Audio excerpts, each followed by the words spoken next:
हत्या अपने आप में ही दर्दनाक और भयानक होती है, लेकिन कई हत्याओं के कारण, तरीके और उनके पीछे की कहानी ज्यादा दिल दहला देने वाली होती है। आइए आइए आप लोग।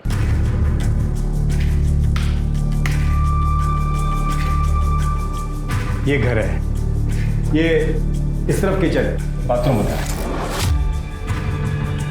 वैसे पानी माशाल्लाह फुल आता है और वैसे इसका भाड़ा 5,000 रुपया है जो आपको एडवांस में देना पड़ेगा।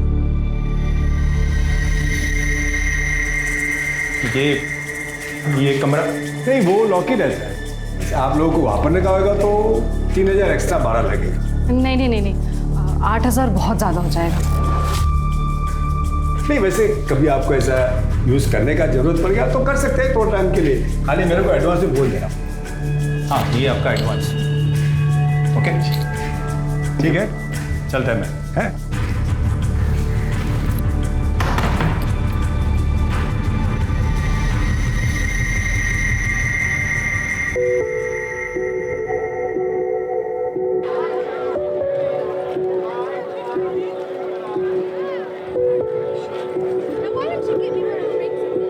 अरे वो कहाँ उड़े जा रही है वृंदा, हमेशा पंख लगे रहते हैं तेरे। और चाचा नए बढ़ोतरी। हाँ बेटा, क्योंकि मेरी तेरे जैसी बेटी है ना, तो अल्लाह ताला ने मुझे बहुत बरकत दी है। देख, मुझे आज मुंबई जाना है, तो तू यहाँ से सीधे किचन में जाएगी, ठीक है? भूलना मत। क्या चाचा, पहले कभी कोई काम भूली क्या मैं? गलती हो गई मेरी अम्मा, आगे से नहीं बोलूंगा। जा अभी।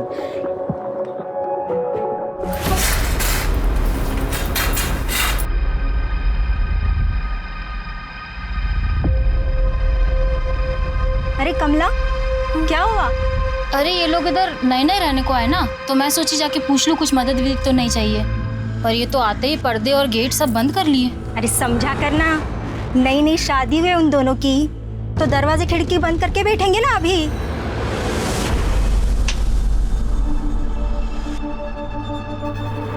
अगर तेल गरम हो गया, डाल दे सारा उसमें। तेरा हुआ कि नहीं डालना है उसमें? गरम हो गया तेल। चल जल्दी करो, सवेरे का टाइम है, सब आ जाएंगे भी टिफिन लेने। कितना हो गया इसका? काकी, मेरी टिफिन रेडी है ना?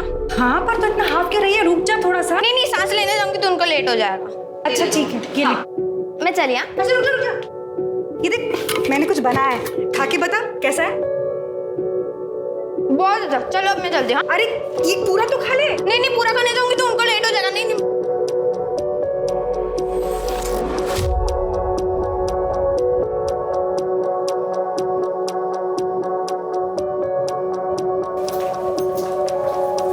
टिफिन। अरे सर, कहाँ भाग रही है? ये हाथ पीछे रख। आखिरी बार बोल रही हूँ कमलेश, दोबारा ऐसी गलत बात की ना तो उस्मान चाचा को बोल दूंगी।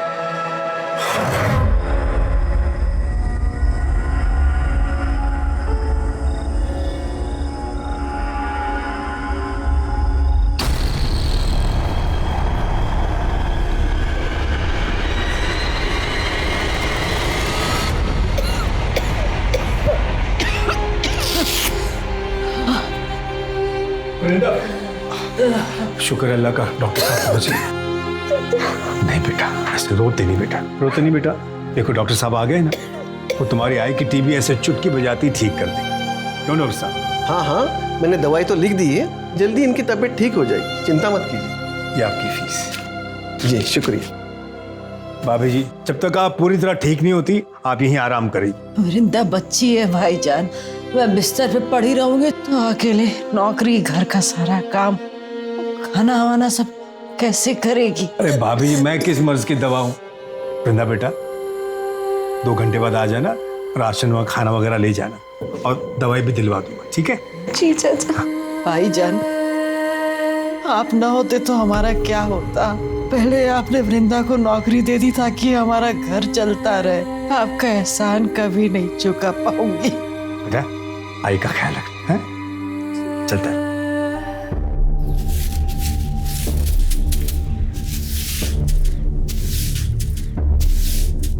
नमस्ते भाभी जी। नमस्ते। वो भाभी जी, आपसे एक छोटा सा काम था। वो क्या है ना, हमारे घर में एक कमरा है जिसमें ताला लगा हुआ है। उस्मान भाई ने बोला था अगर यूज़ करना है तो हम वो खोल सकते हैं। उनसे फ़ोन पे बात हो गई है, पर उन्हें आने में थोड़ा टाइम लगेगा। अगर आप मेरे साथ आ जाती तो वो मैं कमरा खोल देती। वो क्या है ना, कल ऐसा ना लगे ना कि कोई चोरी वोरी हुई है या कोई गड़बड़ है। चल सर। Thank you.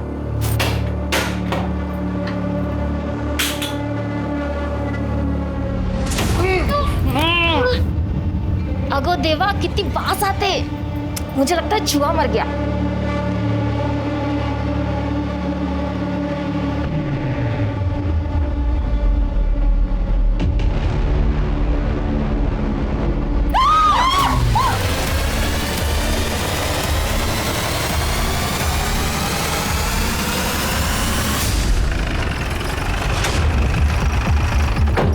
साहब वो अंदर, आप लोग ये रुकिए।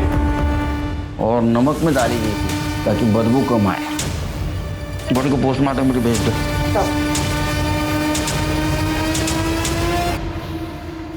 ये रहो, अंदर आइए आप लोग। घर तुम्हारा है? जी सर। बेडरूम आपका है? नहीं सर, वो तो हमारे यहाँ आने से पहले उस रूम में पड़ा था सर। हमें कुछ सामान रखना था, इसलिए फिर हमने इनको बुला लिया सब यहाँ, और फिर इनके सामने ही हमने ताला तोड़ा। हाँ साहब, ताला तो इन्होंने मेरे सामने ही तोड़ा था। ताला क्यों तोड़ा? क्योंकि साहब इस रूम की चाबी मेरे पास नहीं है, इसलिए मैंने इनको बोला था कि जरूरत पड़े तो आप ताला तोड़ दें। घर आपका है ना? चाबी आपके पास नहीं थी? शायद सिंधे फैमिली के पास होगी चाबी, क्योंकि जब वो खाली करके गए तो ताला लगा के गए थे साहब। वो कब गए? 2 महीने तो हो गए होंगे ना उस्मान भाई। हाँ, तो 2 महीने से खाली है घर? अरे नहीं साहब, वो शिंदे फैमिली बहुत शानी निकली साहब। उनका 2 महीने का भाड़ा बाकी था जब वो घर छोड़ के चले गए, वो तो दिया नहीं। और जब मैं 15 दिन के लिए वर्धा गया तब उस बात का फायदा उठाकर मेरा घर उन्होंने काले फैमिली को भाड़े पे दे दिया बिना मेरे को बोले। और शिंदे फैमिली का तो कहीं पता ही नहीं है साहब। और कुछ दिन पहले वो काले फैमिली भी साहब ये घर छोड़कर चले गए। तब से लेके इन लोग के आने तक ये घर खाली पड़ा था साहब, अल्लाह गवाह है।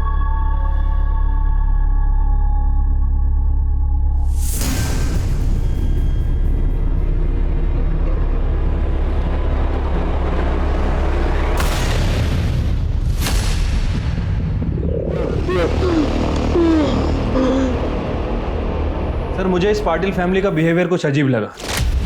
मुझे लगता है कि पाटिल फैमिली हमसे जरूर कुछ ना कुछ छुपा रही है।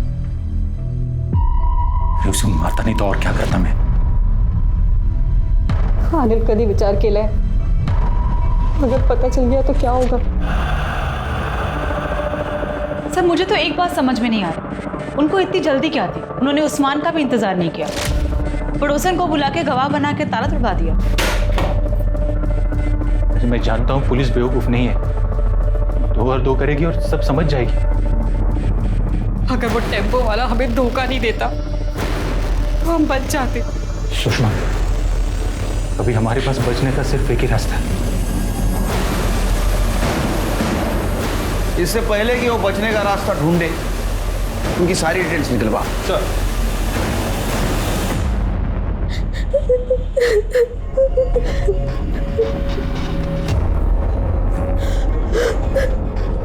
वृंदा, वृंदा, क्या हुआ बेटा? रो क्यों रही है बच्चे? कुछ नहीं। वृंदा, सर उस्मान के पड़ोसियों से बात की है। उनका कहना है कि 10-12 दिन पहले जब पाटिल फैमिली ने उस्मान के घर को किराए से लिया था, तब से लेके अभी तक वहाँ के लोगों को उनका नेचर कुछ अजीब सा लग रहा है। इनफैक्ट सर वो ज़्यादा किसी से बात करते नहीं थे, और सामान के नाम पर उनके पास एक बैग था और एक गोनी थी, जिसे लेकर वो कुछ ज़्यादा ही प्रोटेक्टिव थे। घर के खिड़की दरवाजे भी 24 घंटे बंद रखते थे। सर, जिस टेम्पो से वो मोहल्ले में आए थे, मैंने उसके ड्राइवर से भी बात की। अजीब आदमी था साहब, मैं उसे गोनी उतारने के लिए मदद कर रहा था। अरे आप छोड़िए। उसने मुझे जोर से धक्का दिया, जैसे कि मैं उसकी गोनी लेके भाग जाने वाला था। उस्मान का भी यही कहना है कि वो गोनी को 1 मिनट भी अपनी नज़रों से दूर नहीं करते थे। और उनकी पड़ोसन कमला, उसने भी बताया कि एक रात वो गोनी को देर रात कहीं लेकर जा रहे थे। नजर रखो उन पे। अगर उन्होंने कुछ कांड किया है तो बचने के लिए जरूर कोई ना कोई गलती करेगी।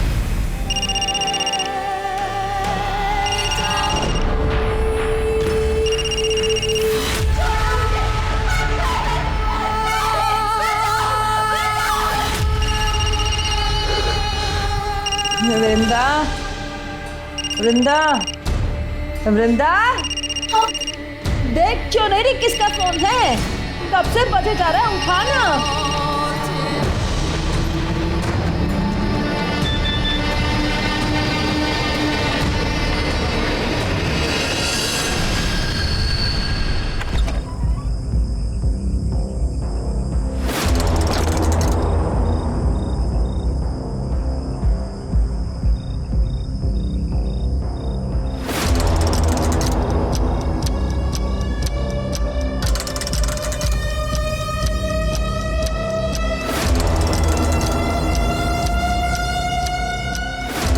पीछा कर रहा है। साहब साहब साहब कुछ खाने के लिए दो ना साहब। साहब तब से कुछ खाया नहीं है साहब। साहब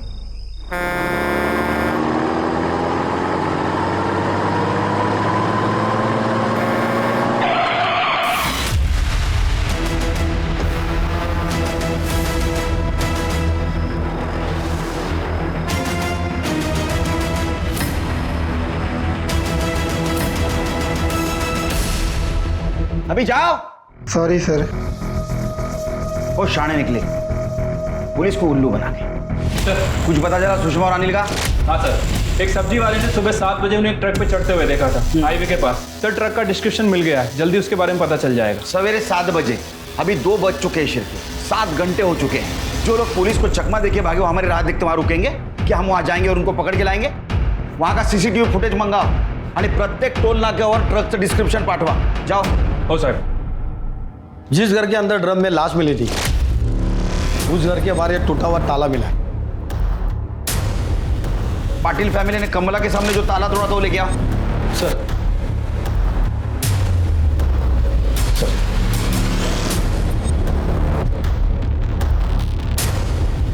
हमारा शख्स सही निकला शिरकी। पाटिल फैमिली ने कमला के सामने जो ताला तोड़ा था एक नाटक था। असल में वो पहले ही एक ताला तोड़ चुके थे।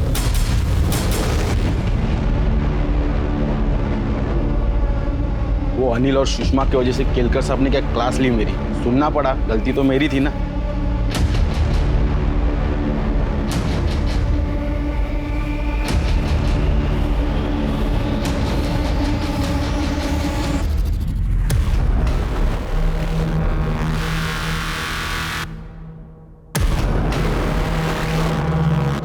सर जो बॉडी हमें ड्रम में मिली थी उसकी पीएम रिपोर्ट आ गई है। लड़की की बॉडी है सर, उम्र 23 से 24 साल। बॉडी पर चाकू जैसी किसी चीज से 7 बार वार किया गया था। मौत का एग्जैक्ट टाइम तो नहीं बताया जा सकता, लेकिन एस्टिमेटेड टाइम 45 से 60 दिन के बीच का है। इसका मतलब शिरकी है ये जो मर्डर हुआ ये जून लास्ट वीक या जुलाई 2nd वीक में हुआ। और ये भी पॉसिबिलिटीज है कि उस्मान के घर में जो औरत की लाश मिली पाटिल फैमिली के पहले जो किराएदार रहते थे उनमें से किसी की हो। साहब पाटिल से पहले काले फैमिली उधर रहती थी। हौला कुवत साहब और रवि काले, उसकी बीवी, उनका बेटा प्रेम, पल्लवी का पति। साहब तीनों मिलके पल्लवी की जो हालत करते थे बहुत बुरा बर्ताव करते थे। साहब मेरे घर में शिफ्ट होने से पहले काले फैमिली वहीं आसपास में कहीं रहती थी, लेकिन उनके मकान मालिक की बेटे की शादी थी तो उनको घर चाहिए था शायद। और इधर वो शिंदे जो था तो मेरा घर छोड़ के भागने की तैयारी में थे, तो उसने बिना मेरे को बोले काले को मेरे घर में भाड़े पे रख दिया। जब मैं वर्धा से वापस आया मैं काले फैमिली से मिलने गया। मैं तुम्हारे हाथ जोड़ता हूँ, ये केस वापस ले लो। देख बहू, गलती हो गई हमसे, माफ कर दे। मैं तेरी माँ की उम्र क्यों? तुझे अच्छा लगेगा इस उम्र में मैं कोर्ट कचहरी के चक्कर लगाऊं? हाँ बोला बोला ना। कान फूट ले तुझे। आई बाबा क्या बोल रहे हैं, सुनाई नहीं दे रहा तुझे? नहीं बाबा, गलती हमारी है। ये प्यार से नहीं, ये मार से माने। अरे अंदर करवाएगा सबको। लेकिन बाबा चुप बैठ। सुना नहीं वो पुलिस वाली क्या बोल कर गई? आई बाबा की वजह से तू बच गई, वरना मैं अभी के अभी तुझे जिंदा गाड़ देता, समझे?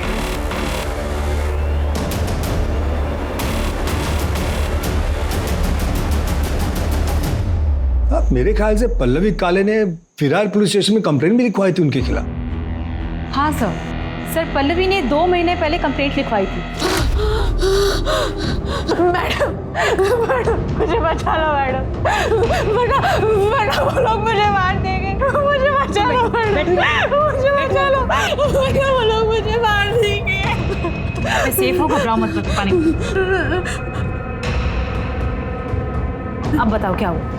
जब से मेरी शादी हुई है मेरे ससुराल वाले रोज गाली सुनाते हैं, मारपीट करते हैं, कहते हैं और दहेज चाहिए। सास ससुर तुम्हें पीटते हैं और पति तुम्हें पिटता देखता रहता है, कुछ करता नहीं है वो?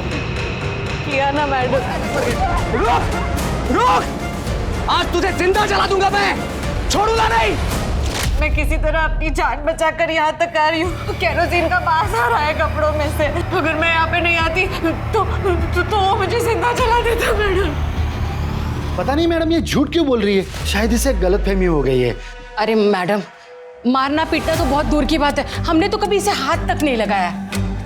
हाँ मैडम, और वो केरोसिन तो गलती से गिर गया मेरे हाथों से, मैंने जानबूझकर नहीं गिराया। मैं आपको पूरी बात बताती हूँ। देखो, इसने ना केरोसिन मंगाया और मेरे प्रेम ने लाकर उसे दिया और उसके हाथ से ऐसा छूट गया और इसके आंख पे गिर गया।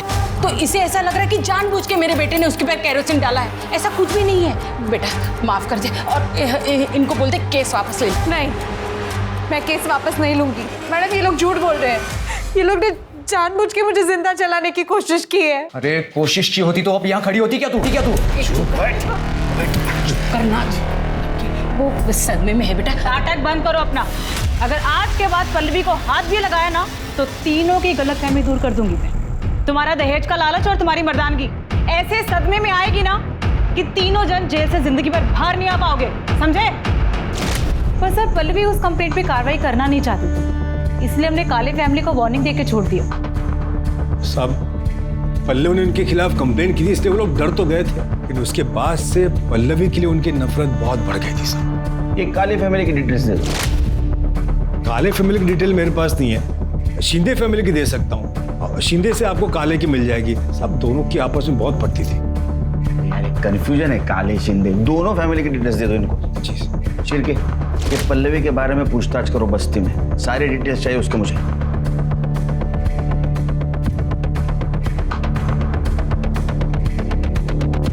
जब एक मर्द औरत को सारे बाजार में नंगा करता है ना, तो सोचो क्या होता है। बेचारी पल्लवी के साथ भी एक दिन ऐसे हुआ था। ए पल्लवी, ए रुक इधर यार, चल आज मुड़ो अपना, चल। छोड़ पीछे हट।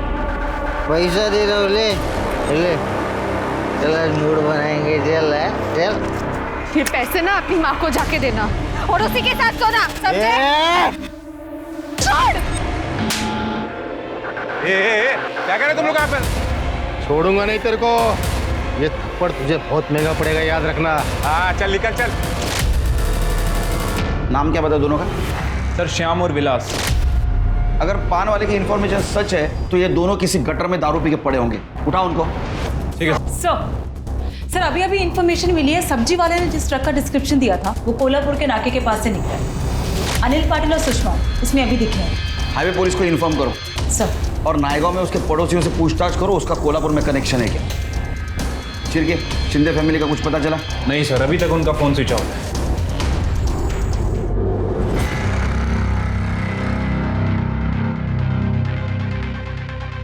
सर एक हरकत नसेल तर विचारू का? तुम्हें 4 चमचे साकर का खाता? क्योंकि 4 चम्मच शक्कर की चाय दिमाग की बत्ती जलाए। सर ये लड़की मुझे बहुत अजीब सी लगती है। कुछ दिन पहले भी आई थी सर, लगता है कुछ कहना चाहती थी लेकिन अचानक भाग गई। तुम्हारे दिमाग की बत्ती नहीं चली? इसे कुछ पूछना जरूरी नहीं समझा तुमने? हो सकता है इस मर्डर के बारे में कुछ जानती हो, हमें कुछ बताना चाहती हो।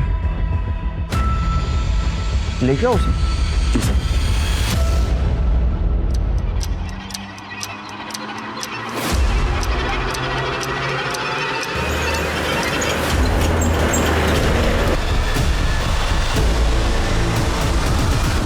सर रवि काले का फोन सतारा के पास ऑन हुआ था। मैंने वहाँ की लोकल पुलिस को इन्फॉर्म कर दिया है। जल्दी उसकी एग्जैक्ट लोकेशन ट्रेस कर रहे हैं और जैसे ही मिलती है उसे अरेस्ट करके ला रहे हैं सर। गुड। और वो 2 बेवड़े? सर विलास और श्याम दोनों का पता चल गया है। हमारी एक टीम गई है उन्हें उठाने के लिए।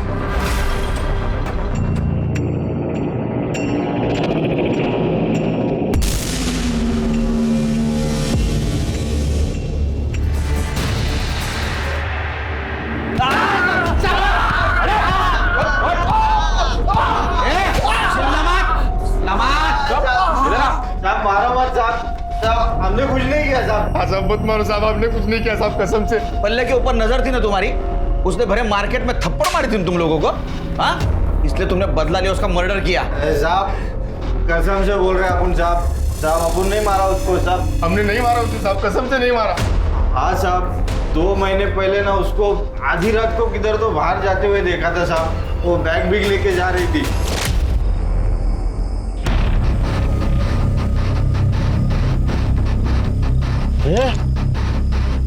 ये वही है ना? अरे जिसने मेरे को थप्पड़ मारा था, ये देख वही है वो।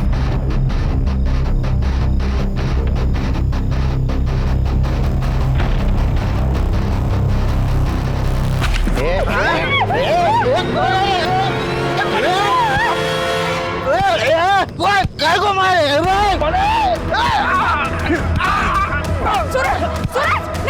नहीं, छोड़ो, जाने दो, हम चलते हैं, चलो। सूरज, ये सूरज कौन है?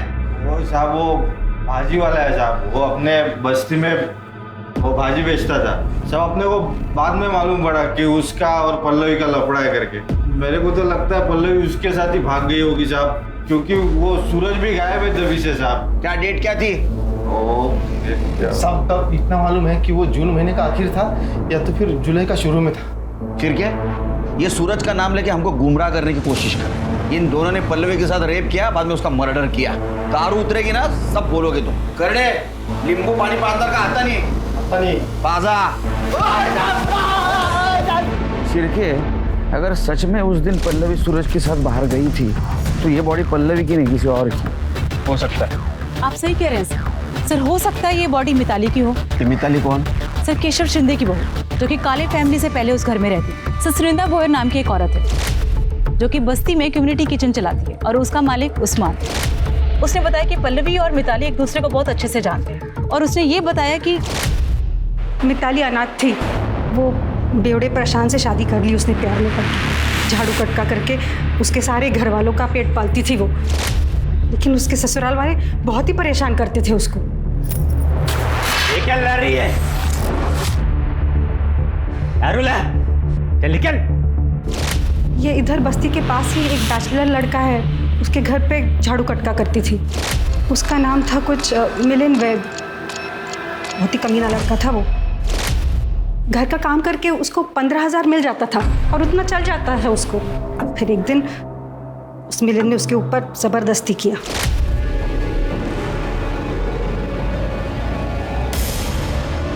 सब क्या कर रहा था? उसने जाके अपने ससुराल वालों को बताया, लेकिन उन्होंने पुलिस को बताने से मना कर दिया। बोले कि उसका काम छूट जाएगा और ये निकम्मे लोग भूखे मर जाएंगे।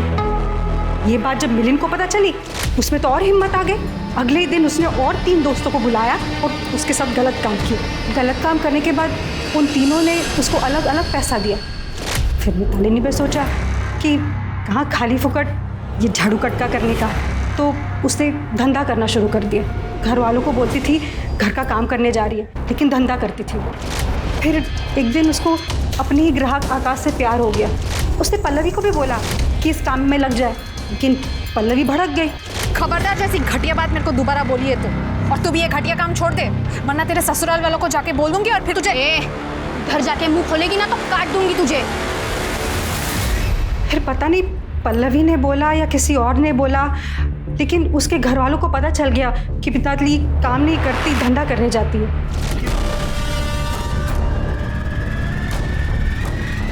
बहुत तमाशे हुए। फिर अगले ही दिन वो शिंदे लोग घर छोड़ के चले गए।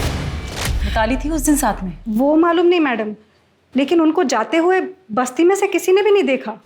तो हो सकता है वो बॉडी मिताली की। ये शिंदे फैमिली ने मिताली को मार दिया, उसको ड्रम में डंप कर दिया। सर ऐसा भी हो सकता है कि पल्लवी को मिताली का सच पता चल गया, यही बात उसने उसके ससुराल वालों को बता दी। गुस्से में आकर मिताली ने पल्लवी का मर्डर कर दिया, उस बॉडी को ड्रम में डाल दिया और वहाँ से निकल गई हो। सर एक बात और हो सकती है, सर पल्लवी और सूरज का किसी बात पे झगड़ा हुआ हो और सूरज ने पल्लवी को मार के उसकी बॉडी को ड्रम में ठिकाने लगा दिया। होने को तो कुछ भी हो सकता है। हमारे सामने थ्योरीज बहुत है, लेकिन पक्का सबूत नहीं। अब हमें ये पता करना है कि लाश किसकी है और ये भी पता करना है कि जो जिंदा है वो कौन है और कहाँ। उस्मान की खोली में ड्रम में मिली औरत की लाश ने पुलिस के होश उड़ा दिए थे। किसकी हो सकती थी ये लाश? पल्लवी की। अब एक नया नाम सामने था, मिताली। इसी दौरान विरार पुलिस को पता चलता है कि 2 महीने पहले सतारा में एक मिसिंग कंप्लेंट दर्ज करवाई गई थी, जो और किसी की नहीं बल्कि मिताली की थी और शिंदे परिवार ने लिखवाई थी। सारी थ्योरीज और संभावनाओं के बाद अब भी बड़ा सवाल यही था कि मरने वाली औरत कौन थी और उसे किसने और क्यों मारा था। सर, हमारी टीम ने शिंदे फैमिली को अरेस्ट कर लिया है, वो उन्हें इधर लेके आ रहे हैं।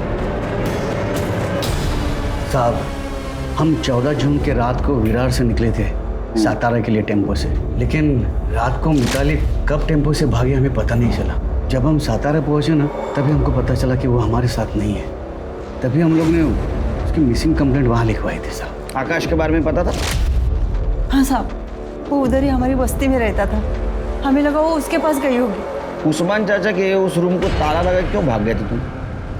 नहीं साहब, हम लोग भागे नहीं थे, उल्टा हमारा ही कुछ सामान वहाँ पड़ा हुआ था। क्या बताऊँ साहब आपको, हमारा बेटा परेशान, उसकी शराब की लत छुड़वाने के लिए हम उसे सातारा लेके गए थे, लेकिन 15 दिन पहले उसकी मौत हो गई और उसके अंतिम कार्य के लिए हम लोग वहाँ रुके थे साहब। इसीलिए हम लोगों का मोबाइल नहीं लग रहा था साहब। रही बात रवि गाड़ी की, तो उसे वो जगह हम लोग ने तब इन्हें दी थी जब तक हम लोग वापस ना आए। हम लोग सच बोल रहे हैं, हम लोग बहुत सीधे साधे लोग हैं साहब। सीधे साधे लोग हैं तुम कितने सीधे और कितने साधे हो सब पता है हमें। तुमने मिताली के साथ क्या क्या किया ये भी पता है। मिलिंद के घर में उसको काम करने लगा है ना, इसके बावजूद भी तुम्हें पता था कि उसके साथ रेप हुआ है, और जब ये गलत काम वो खुद की मर्जी से करने लगी, उसको मारा पीटा, उसका पैसा लेके तुम भाग गए। एक मासूम सीधी सादी लड़की तुम्हारे वजह से इस दलदल में फंस गई और अभी तक वो गायब है। उस्मान चाचा के जिस रूम को लॉक लगा था उसमें तुम्हारा सामान नहीं, मिताली की लाश। तुमने मारा मिताली को।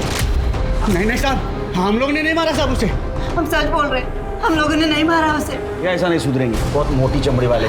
मीता घेऊन जायला बंदोबस्त करायचा। नहीं साहब, तो कितना सीधा है दिखा। शिरके सर, पता करो ये कितना सच बोल रहे हैं। अगर मिताली और आकाश 3 महीने से यही है तो उस्मान चाचा के कमरे में जो लाश मिली वो पल्लवी की हो सकती है। हमें जल्द से जल्द इस मिताली को ढूंढना होगा। सूरज का क्या हुआ? सर, काले फैमिली जब से विरार से शिफ्ट हुई है, सूरज का भी कुछ पता नहीं चल रहा है। कहाँ गया है किसी को कुछ पता नहीं है, लेकिन सर हम पूरी कोशिश कर रहे हैं, जल्दी ढूंढ लेंगे उसे। सर रीचलकरंजी पुलिस ने अनिल और सुषमा को पकड़ लिया है, वो उसे यहाँ लेके आ रहे हैं।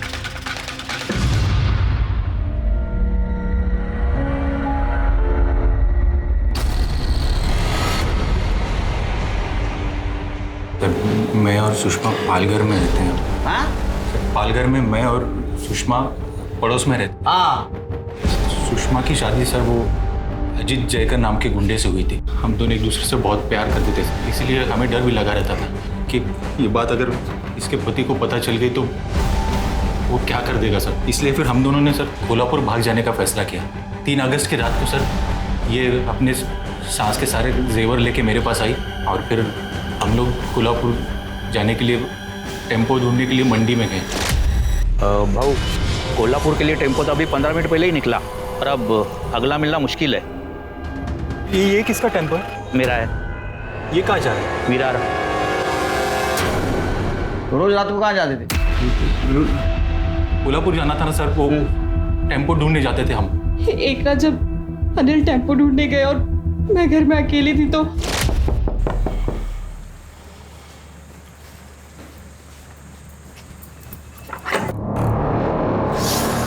यहाँ छुप के बैठी है तू, और तेरा यार किधर है? बुला उसे। आज तुम दोनों का खेल खत्म कर देता हूं मैं। उसके पहले ना मुझे मेरे पैसे और जेवर चाहिए जो तू चुरा के भागी। बॉल किधर रखे?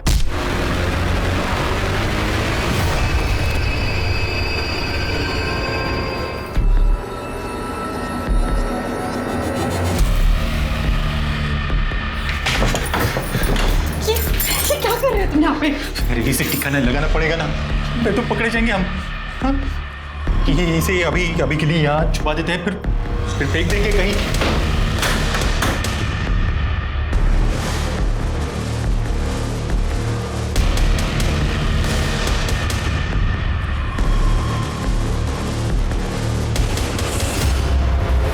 साहब उस रूम में तो पहले से एक लाश थी साहब। हम दोनों को लगा कि हम दोनों फंस जाएंगे। मैं मैकेनिक हूँ, इसलिए मैं जानता हूँ बिना चाबी के गाड़ी कैसे चालू करते हैं। हम दोनों जैसे तैसे करके वो बॉडी को बाइक पे रखा और फिर गाने लगाने के लिए हम लोग निकल पड़े। तो सब कुछ होने के बाद सब हम लोग कोल्हापुर के लिए भाग गए। हाईवे पे ईचल करंजी का ट्रक मिला, हमने उस ट्रक से लिफ्ट लिया और ईचल करंजी पहुंच गए। सर हम जैसे ही ईचल करंजी पहुंच गए, सामने अजीत था। हम दोनों तो डर गए कि ये जिंदा कैसे बचा, लेकिन वहाँ के लोगों ने उसे पकड़ लिया और पुलिस के हवाले कर दिया। और वो उधर इचलकरंजी पुलिस स्टेशन के कस्टडी में, और तुम्हारे ऊपर अजीत के अटेम्प्ट टू मर्डर का चार्ज लगा। सर जंगल में एक लाश मिली।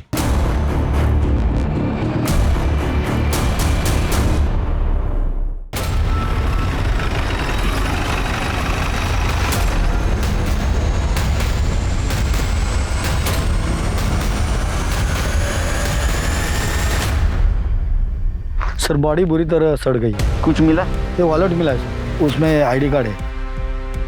सूरज यादव? सूरज यादव मतलब पल्लवी का बॉयफ्रेंड? फिर जिस हिसाब से बॉडी डिकम्पोज हुई है, इसे लगभग 1-2 महीने तो हुए होंगे, और पल्लवी और सूरज को गायब हुए भी 2 महीने हो चुके हैं। तो मुझे लगता है कि ये बॉडी सूरज की ही। पंचनामा करा और देखो आसपास और कुछ मिलता है। चिरके, अगर ये बॉडी सूरज की है तो इसका मतलब पल्लवी मर चुकी है। हो सकता है सर, क्योंकि पल्लवी को भी गायब हुए 2 महीने से ज्यादा हो चुके हैं। सर वहाँ पे पीछे एक बाइक मिली है। और कुछ मिला? नहीं सर। पता करो किसके नाम रजिस्टर है। Okay sir. शिरके, हो सकता है ये बाइक सूरज की हो, या ऐसा भी हो सकता है कि जिसने सूरज को मारा उसकी हो। उसने सूरज को मार दिया, बॉडी को यहाँ डंप कर दिया, बाइक को छोड़कर निकल गया। ये भी हो सकता है कि काले फैमिली को इन दोनों के भागने का प्लान पता होगा। उन्होंने पल्लवी को मारा, ड्रम में डंप कर दिया, बाद में सूरज को मार दिया और यहाँ फेंक दिया। 1 मिनट सर। हेलो, ठीक है सर। काले फैमिली गिरफ्तार हो गई है, विरार पुलिस स्टेशन लेकर आ रहा है। वार्निंग दी थी ना तुम्हें कि अगर पल्लवी को कुछ भी हुआ तो जेल के अंदर कर दिए जाओगे। क्यों मारा पल्लवी को? मैडम हमने कुछ नहीं किया, हमने नहीं मारा उसे। अरे कुछ नहीं किया तो भागे क्यों? पल्लवी किधर है? नहीं पता साहब। 30 जून के शाम को वो मैं जल्दी लौटी हूँ ऐसा बोल के गई साहब, लेकिन लौटी नहीं साहब। उसके बाद में हमने देखा वो रुक्मिणी के सब गहने गायब थे साहब। अब बहू चोरी करके मुंह काला करके भाग गई साहब। उसके ऊपर वो उस्मान भाड़े के लिए पीछे पड़ा साहब। मेरा और शिंदे का बगाया भाड़ा मांग रहा था। हमने सोचा कि खोपोली में इसके रिश्तेदार रहते हैं तो उनके यहाँ पे चले जाते हैं, फिर देखेंगे बाद में क्या होता है, इसलिए चले गए साहब खोपोली। वो ड्रम किसका था? कौन सा ड्रम साहब? हाँ? वो जिस कमरे को ताला लगा था उस कमरे में ड्रम किसका था जिसमें एक औरत की सड़ी हुई लाश मिली? कसम से साहब वो कमरे में क्या है हमको पता भी नहीं। वो कमरे की तरफ हम जाते भी नहीं साहब। इतना बड़ा घर था, तेरे को कमरा नहीं दिखा? हमने उसे नहीं मारा है, मैं उसे जलाना नहीं चाहता था, मैं तो सिर्फ उसे डराना चाहता था। उसके बाप ने, बीकू ने हमसे कहा था कि वो शादी के बाद हमें पैसे देगा, लेकिन बाद में वो मुकर गया। वो मुकर गया इसलिए तूने भरे बस्ती में उसको बेचने की कोशिश की। वो नहीं मानी तो उसको मार दिया? नहीं साहब, मैं मानता हूँ मुझसे गलती हुई, लेकिन मैंने उसे नहीं मारा। सब पता चल जाएगा। लेके जाओ इनको और खूब मारो इनको। कहाँ फंसा रहे हो सब? हम सच कह रहे, मारा नहीं उसे। इन लोगों ने पल्लवी के ऊपर जिस गहने चोरी का इल्जाम लगाया उसके सारे डिटेल्स निकालो और पता करो चोर मार्केट या किसी ज्वेलर के पास वो बेचने गए थे। अरे पल्लवी का बाप भीकू, उसका और हमें जो लाश मिली है उसका डीएनए मैच करके देखो। ठीक है सर।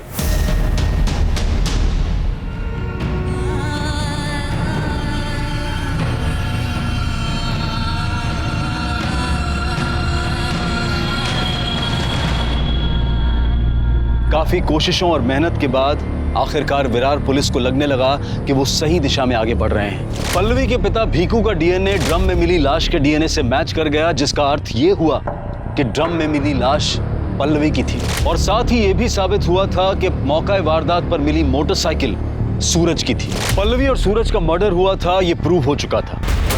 और इसी दौरान पुलिस को एक और डेड बॉडी मिली जो पुलिस की मुश्किलें और बढ़ाने वाली थी। फिर के 14 जून को शिंदे फैमिली विरार से शिफ्ट हो चुकी और 30 जून तक पल्लवी जिंदा थी। इसका मतलब पल्लवी के मर्डर में शिंदे फैमिली का कोई हाथ। दूसरी सस्पेक्ट है काले फैमिली जो हमारे कस्टडी में। एक और सस्पेक्ट है मिताली शिंदे। हो सकता है अपने बॉयफ्रेंड आकाश के साथ कहीं हो लेकिन उसकी हमें इंफॉर्मेशन नहीं। साहब मैं वही बताने के लिए इधर आई है। मैं ही हूँ मिताली शिंदे और मैंने पल्लवी को नहीं मारा है। तुमने कुछ किया नहीं तो यहाँ आने में इतनी देर क्यों लगा दी? इंसान हूँ ना साहब, पहले खाली खुद के बारे में सोचा, पर लगा पल्लवी को भी न्याय मिलना चाहिए। बहन जैसी थी वो साहब मेरी। साहब खाली पल्लवी को मालूम था कि मैं प्रशांत के फैमिली को छोड़ के विरार वापस आ चुकी हूँ और आकाश के साथ उसकी बीवी बन के उसके साथ में रह रही हूँ। घूंघट डालती थी तो बस्ती में कोई पहचाना नहीं मेरे को। कि पल्लवी ने बताया था 30 जून को भाग के जाने वाली? वो जल्दी में थी तो ज़्यादा बात नहीं करी, पर उस दिन मिली थी वो मुझे। सूरज कहाँ है? सूरज को मैंने उस्मान चाचा के उधर बुलाया है, उधर से हम दोनों साथ में जाएंगे। और मैं भी अभी उस्मान चाचा के उधर ही जा रही हूँ। उस्मान चाचा बोले थे कि वो मदद करेंगे। सब पल्लवी कुछ मदद चाहती थी मेरे से। वो 30 तारीख को शाम को आने वाली थी, पर मालूम नहीं क्या हुआ, वो आई नहीं। और ये सूरज यादव? वो भी नहीं आया साहब। मैंने दोनों को फोन भी मिलाया तो दोनों का फोन स्विच ऑफ आ रहा था। बाद में दूसरे दिन मालूम गिरा कि पूरा फैमिली घर छोड़ के चला गया है। आपने बात पहले क्यों नहीं बताई? मुझे लगा कि इस बात का इस केस से क्या लेना देना साहब। कौन सोच सकता है साहब कि उस ड्रम में पल्लवी की लाश होगी।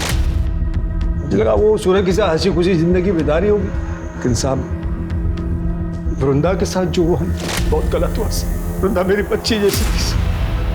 मैंने आज तक किसी को बद्दुआ नहीं दी, लेकिन आप देख लें साहब, उसको मारने वाला दोजख की आग में चलेगा। अल्लाह उसका हिसाब करेगा। उसके कातिल को पकड़ो आप साहब, और जो भी उसको सजा दिलाओ साहब। उस्मान चाचा शांत हो जाइए, उसकी कातिल को हम जरूर पकड़ेंगे।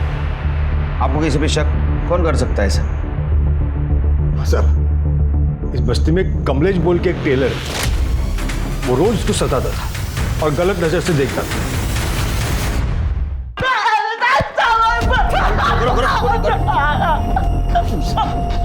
क्या के साथ क्यों मारा उसको?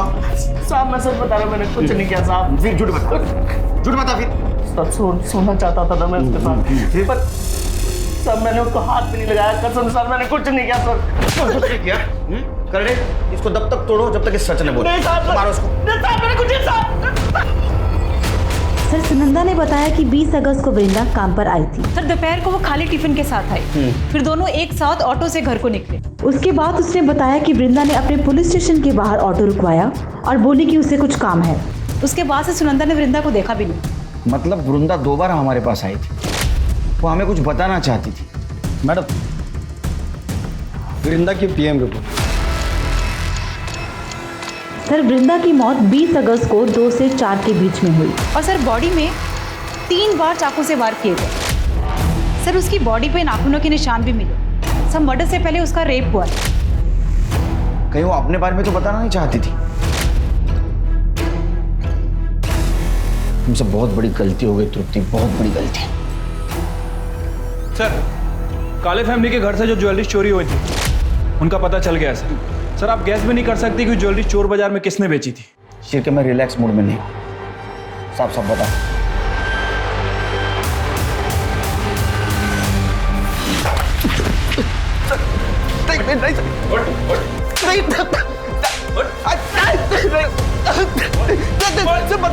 बताता हूँ क्या बताना पड़ेगा, बोल। सर नशे के साथ साथ सर सेक्स की लत कब लगी पता ही नहीं चला सर। मेरे को लड़की देख के सर एक ही चीज़ समझ में आने लगी। 1.5 महीने पहले पल्लवी आई थी सर अब्बू से मिलने। अब्बू थे ही नहीं घर पे, तो मुझे रोकने वाला भी कोई नहीं था सर। सोहेल ऐसा मत करो, मैं तुम्हारे हाथ जोड़ती।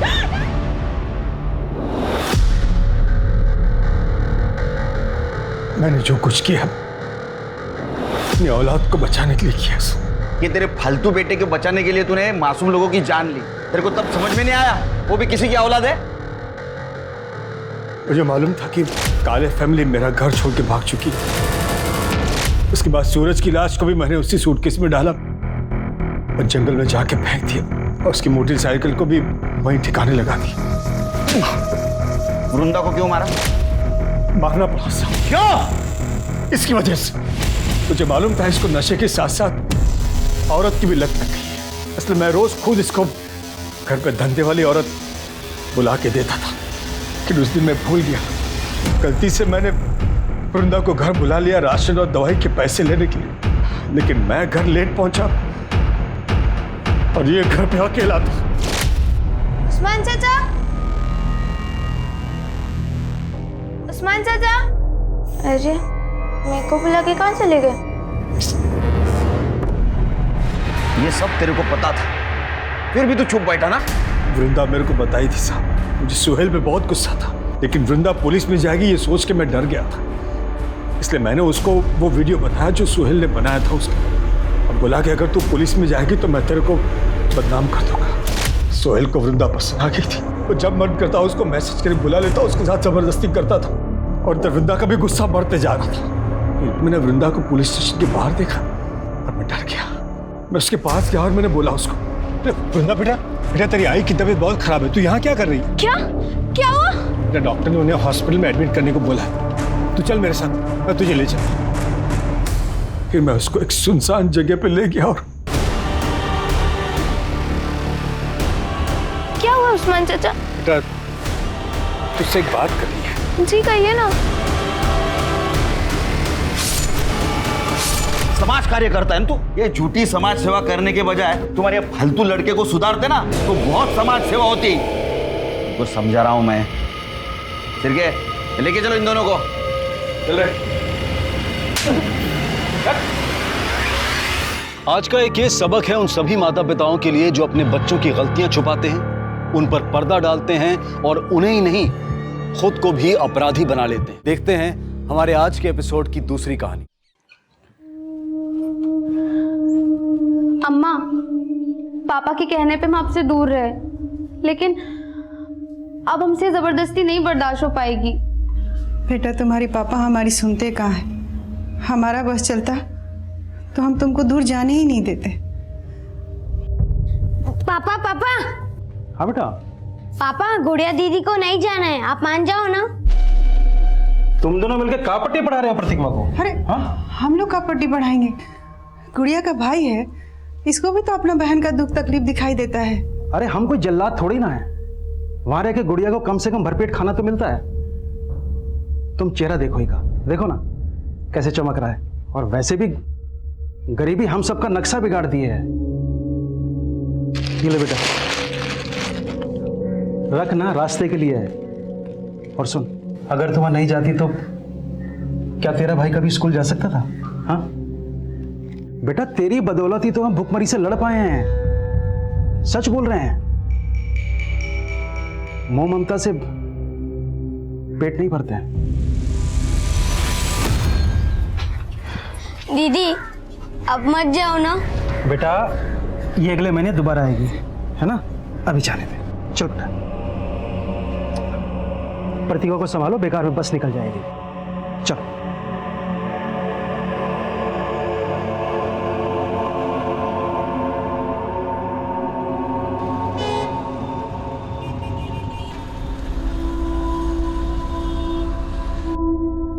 चलो देव्यांश, अब जल्दी से अपना नाश्ता फिनिश करो। नहीं, मुझे नहीं खाना है ये, मुझे नूडल्स खाना है। नूडल्स बनाने का टाइम नहीं है मेरे पास, यही खाना पड़ेगा। चलो खाओ। दीदी आप आ गई, मुझे नूडल्स खाना है। नमस्ते मैडम। नमस्ते भैया। थैंक गॉड गुड़िया तुम आ गई। दिव्यांश को तो तुम्हारी आदत ही हो गई है, मेरे हाथ का बना तो नाश्ता भी नहीं करता ये। अरे ब्रजेश, कैसे हो? नमस्ते मालिक, बस कृपा है आपकी।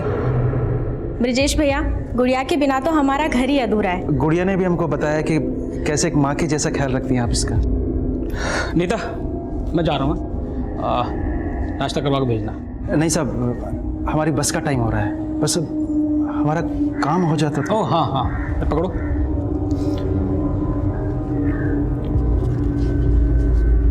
₹10,000। कुछ और ज़रूरत हो तो फ़ोन कर लेना मुझे। धन्यवाद मालिक। बाय। ले बेटा, पकड़। मेहनत से काम करना बेटा। चलते हैं।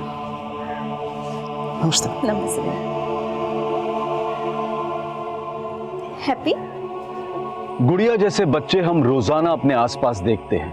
होश संभालते ही उन्हें यह सिखा दिया जाता है कि उनका बचपन खेल खिलौनों के लिए नहीं बना, शिक्षा उनकी बुनियादी जरूरतें पूरी नहीं कर सकती, उन्हें शिक्षा से वंचित कर दिया जाता है। बहुत छोटी उम्र में ये बच्चे इतने बड़े हो जाते हैं कि 2 वक्त की भूख इनका भविष्य निकल जाती है।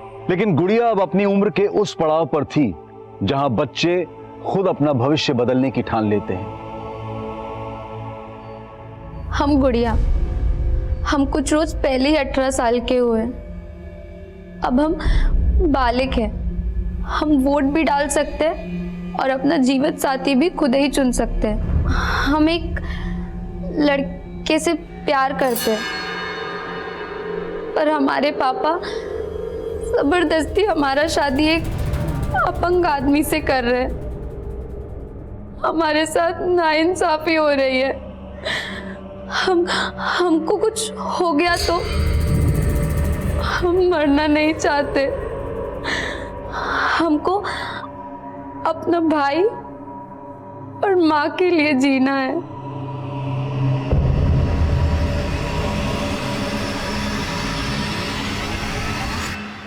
Hello and welcome to my show Ritesh live. आबो हवा के साथ साथ शहर का माहौल भी खराब हो चुका है। एक लड़की जो छोटे से गांव से आती है, रिपोर्टर बनने का सपना ली, वो सपना साकार करने वो शहर आती है, और क्या होता है उसके साथ? जॉब का झांसा देकर रेप किया जाता है। आज मैं बेनकाब करने आया हूं उस टीवी चैनल के मालिक वीरेंद्र कक्कड़ को। ये है वो वीरेंद्र कक्कड़ जो खुलेआम बेरोक-टोक घूम रहा है, कोई पूछने वाला नहीं। लेकिन वीरेंद्र कक्कड़, मैं ऐसा होने नहीं दूंगा। I challenge you Virendra Kakkar कि उस लड़की को इस शो के माध्यम से मैं इंसाफ दिलाऊंगा और तुम होंगे जेल के पीछे, सलाखों के पीछे होगे तुम। I'm so sorry, I'm late. बोलो सुजाता, मेरे पास ज़्यादा वक्त नहीं है। क्यों? जॉब लग गई क्या तुम्हारी भी? मुद्दे की बात करें, क्यों बुलाया मुझे यहाँ? Nikhil, I need you. I want you to come back. See, मैं ये न्यूज़ पोर्टल अकेले नहीं संभाल सकती। लेकिन अगर मैंने तुम्हारे साथ काम किया ना, तो तुम्हारा वो सनकी पति मेरे साथ कुछ भी कर सकता है। उसको मैं भी तो झेल ही रही हूँ ना। मुझे अपनी जिंदगी प्यारी है, कल वो मुझे जान से मार देगा तो मैं क्या करूँगा? निखिल कैसी बात? एक सेकंड निखिल, इम्पोर्टेंट कॉल है। सुजाता तुम ले लो कॉल, लेकिन मुझे जाना है, मैं यहाँ पे खड़ा नहीं रह सकता।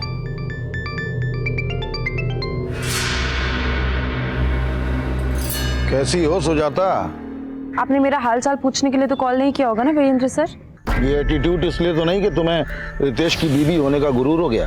पहचान तो मुझे तब भी नहीं मिली सर जब मैंने आपके साथ काम किया था, और ना ही मैं चाहती हूँ कि लोग मुझे रितेश की वजह से पहचाने। देखो सुजाता, तुम्हारा एम्बिशन मझधार में है और तुम्हारा पति ओवर एम्बिशियस है। मुझे बदनाम करने की कोशिश कर रहा है, उसे वहीं का वहीं रोक दो, मैं तुम्हारा कोई ना कोई फायदा करा दूंगा। हम मियाँ बीवी जरूर है सर, पर वो एक अलग कश्ती पे सवार है। मैं नहीं रोक सकती अब उसे।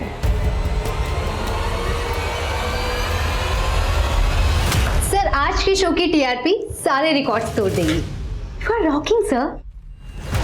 You liked it, really?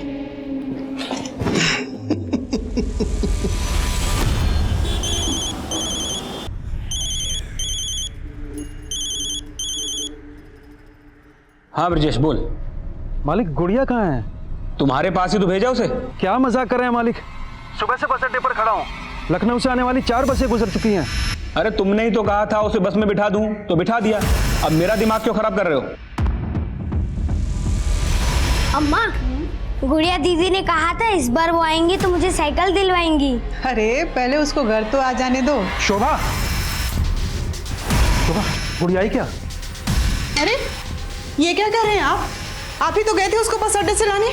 शोभा, गुड़िया खो गई है, उसका कहीं पता नहीं चल रहा है। क्या कह रहे हैं आप?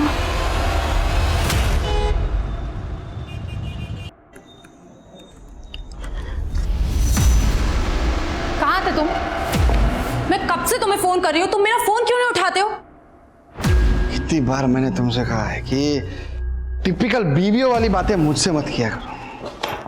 बीवी हूँ इसीलिए बीवी की तरह बिहेव करती हूँ। फिक्र होती है मुझे तुम्हारी सिक्योरिटी की। और तुमने क्या किया आज शो पे? वीरेंद्र पर रेपिस्ट का टैग लगा दिया। और तुम ये क्यों भूल जाते हो बार बार कि तुम एक न्यूज रिपोर्टर हो? तुम्हारा काम है न्यूज सुनाना, वो टिक देना नहीं। तो तुम्हें क्यों मिर्ची लग रही थी? पुराने रिलेशन याद आ गए क्या? I'm telling you, mind your tongue. अगर मैंने तुम्हारे रिश्तों के बारे में बात करना शुरू कर दिया ना तो सुन नहीं पाओगे तुम। क्या बोलोगी तुम? क्या बोलोगे तुम? हाँ, मैं सुनाता हूँ। अभी अभी एक लड़की के साथ सो कर आया हूँ। ये देख रही हो, ये तुम्हारी जगह है।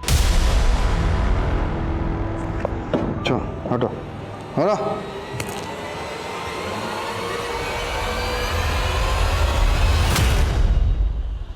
अब मैं कुछ समझने वाला नहीं हूँ। सीधे सीधे बताओ, तुमने हमारी गुड़िया को कहाँ गायब करके रखा है? राजेश, आवाज नीचे करके बात करो। पहले तो उसे लेने आए नहीं, अब वो खो गई है तो यहाँ कर बकवास कर रहे हो। बकवास आप कर रहे हैं। आपने उसे किसी बस में चढ़ाया ही नहीं है। अरे मैं तुम्हें कितनी बार समझाऊं कि मैं खुद उसे गोरखपुर की बस में बिठा कर आया था। हाँ चलो बैठ जाओ, पीछे बैठना भाई। सुन, आ जाओ। ये लड़की गोरखपुर जाएगी, सीट खाली है? हाँ साहब, बहुत सीट खाली है। सुन, ये लड़की ना अकेली जाएगी तो थोड़ा ध्यान से लेके जाना है। अरे कोई दिक्कत नहीं, चलो बिठा देते हो।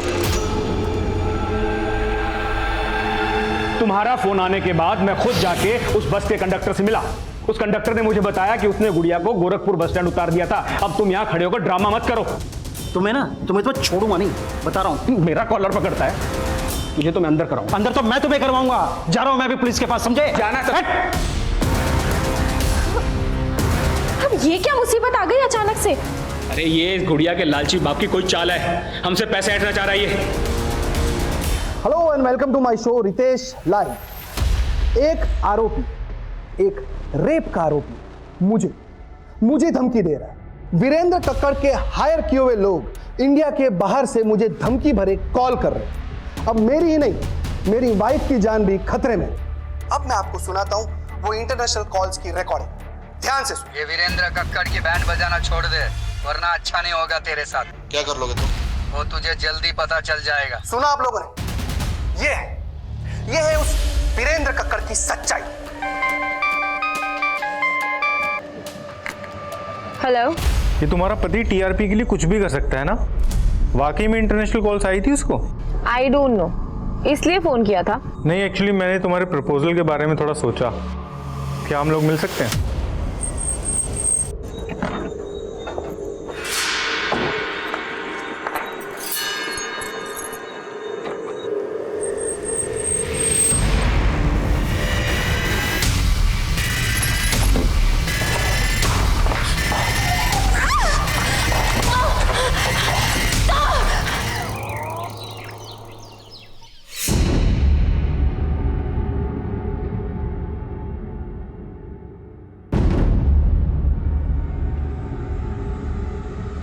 गुड़िया, गुड़िया कहाँ है? आप तो बोल के गए थे गुड़िया को लेके आएंगे। शुभम हार गए हैं। अब तो पुलिस ने भी उनको दुत्कार दिया है।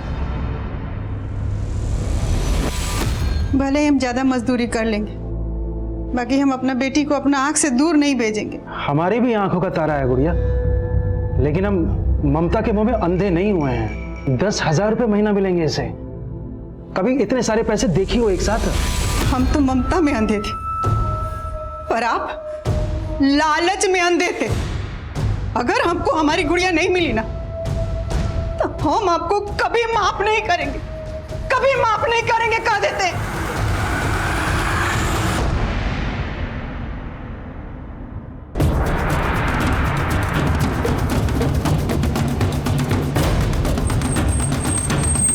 तिवारी, बाहर सीसीटीवी चेक करो, मॉनिटर्स कहाँ हैं? साहब।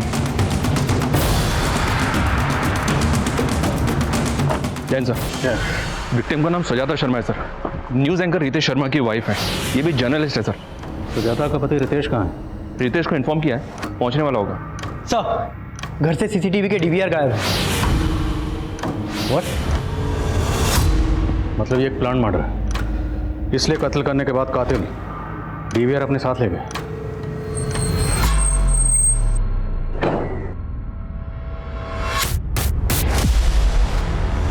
बॉडी को अर्ली मॉर्निंग पड़ोसियों ने देखा।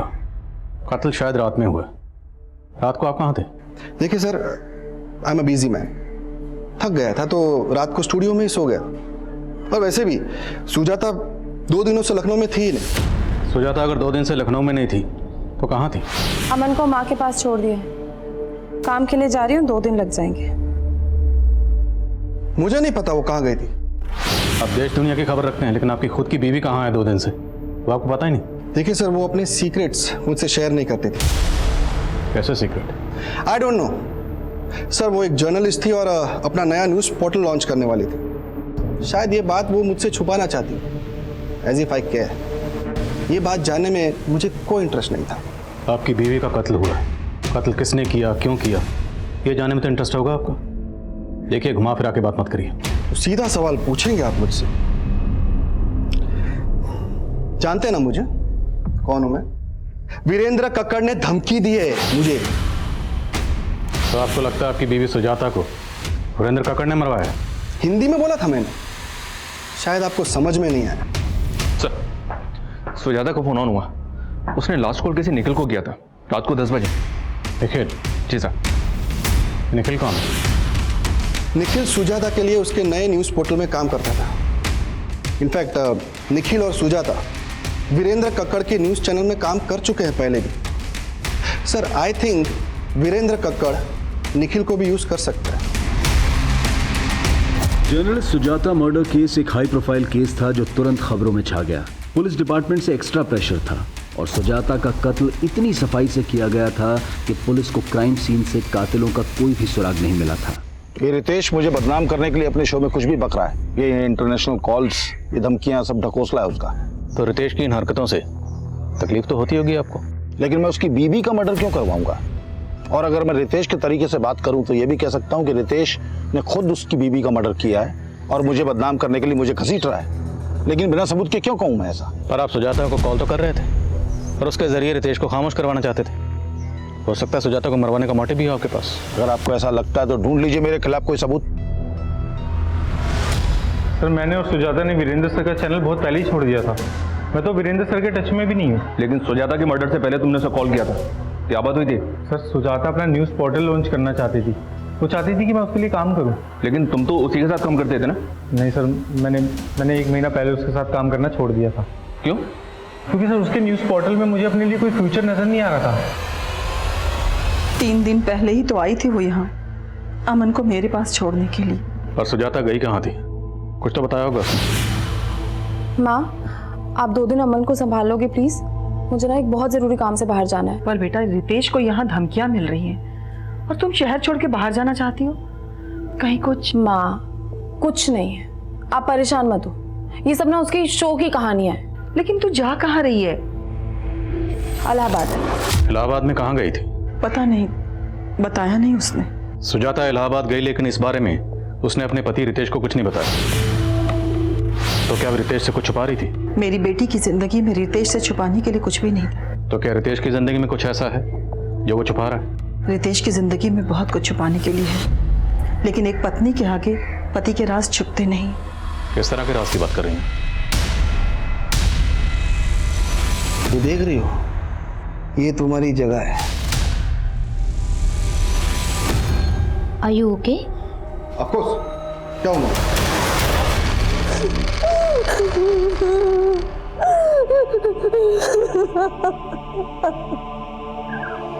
आपकी बेटी गुड़िया को ढूंढने के लिए हमारे एनजीओ से जो भी बन पाएगा वो हम करेंगे।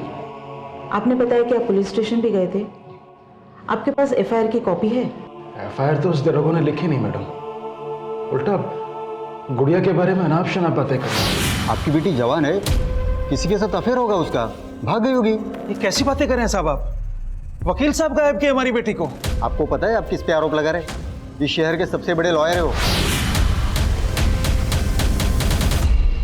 देखो लोबना, तुम्हारे और रितेश के बीच जो कुछ भी चल रहा है उसकी सारी जानकारी हमने ऑलरेडी निकाली, इसलिए हमसे कुछ भी छुपाना मत। सर, अब मुझे ऐसा लगने लगा है कि आप मेरे लिए कुछ भी नहीं करने वाले और मेरा बस यूज कर रहे हो। खुद आई थी मेरे पास,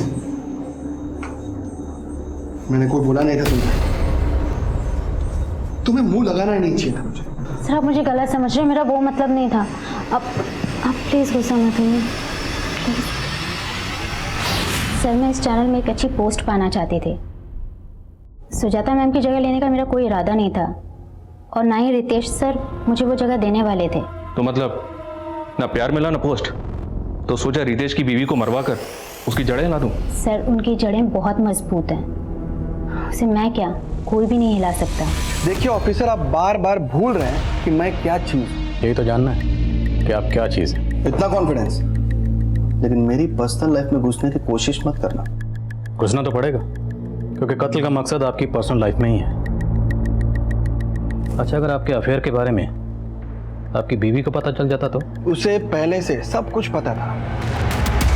इनफैक्ट ऑफिसर, मेरे और मेरी बीवी के बीच में रिलेशनशिप मियाँ बीवी जैसा था ही नहीं। और सुजाता कौन सी दूध की धुली हुई थी, वो मेरी तरफ से बिल्कुल फ्री थी। अब आप ये भी कहोगे कि कत्ल के 2 दिन पहले सुजाता अपने लवर से मिलने गई होगी? हो सकता है। अगर आपको पता नहीं तो मैं बता दूं कि वो निखिल के साथ रिलेशन में थी। वीरेंद्र के साथ काम करते हुए शायद उसके साथ भी रिलेशन बना लिया हो।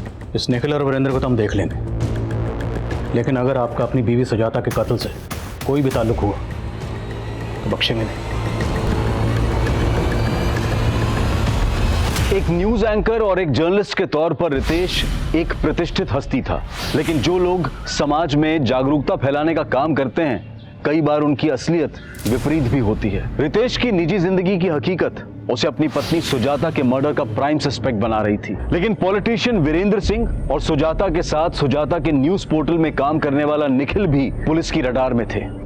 लेकिन लखनऊ के सुजाता मर्डर केस से गोरखपुर का गुड़िया मिसिंग केस एक 4 साल पुराना केस था। एफआईआर के मुताबिक 4 साल पहले गुड़िया लखनऊ से गोरखपुर जाते हुए लापता हुई थी, मगर 4 साल के इस अंतराल के बीच की एक कड़ी खुद सुजाता मर्डर केस के इन्वेस्टिगेटिंग ऑफिसर भी थे। 4 साल पहले उस ऑफिसर का भी गुड़िया मिसिंग केस से सामना हुआ था। कहिए वंदना जी, कैसे याद किया? करीब 1 हफ्ता पहले आपके थाने में गुड़िया नाम की लड़की की कंप्लेंट आई थी। गुड़िया? जी। केस बहुत सीरियस है। वो 18 साल की बच्ची 1 हफ्ते से मिसिंग है। उसके फादर ने एफआईआर लिखवानी चाहिए तो एफआईआर लिखवी नहीं गई। आई एम सरप्राइज कि ये आपके थाने में हुआ है। वंदना जी, मैं 1 हफ्ते के लिए कोलकाता गया था। लेट मी चेक, मैं आपको थोड़ी देर में कॉल बैक करता हूँ। सुप्रिया सर, 1 हफ्ता पहले किसी गुड़िया नाम की लड़की की मिसिंग कंप्लेंट आई थी। गुड़िया? सर, उस दिन एक आदमी आया था अपनी बेटी गुड़िया की मिसिंग कंप्लेंट लिखवाने। साहब, ये हमारी बेटी गुड़िया, इसे गायब कर दिया साहब। ऐसे कैसे गायब हुई? आप बैठिए आप और तसल्ली से बताइए क्या हुआ। वो एफआईआर लेकर मेरे कैबिन में आ। सर, एफआईआर तो लिखी नहीं मैंने। क्यों? सर, एफआईआर तो तब लिखता ना जब लड़की गायब होती। वो तो अपनी मर्जी से चली गई थी। तो मैं कैसे पता कि लड़की अपनी मर्जी से कहीं गई? लड़की के फादर ने एनजीओ में कंप्लेंट की है और तुमने बिना किसी सीनियर ऑफिसर को कंसल्ट किए खुद ही डिसाइड कर लिया? सर, मुझे लगा कि व्हाट लगा? अब मुझे लग रहा है तो मैं सस्पेंड कर दूं। सॉरी सर, गलती हो गई मुझसे। सुप्रिया, मुझे गुड़िया की पूरी डिटेल चाहिए तुरंत। सर प्लीज मुझे जाने दो, प्लीज छोड़ दो मुझे, प्लीज जाने दो, प्लीज जाने दो मुझे, प्लीज।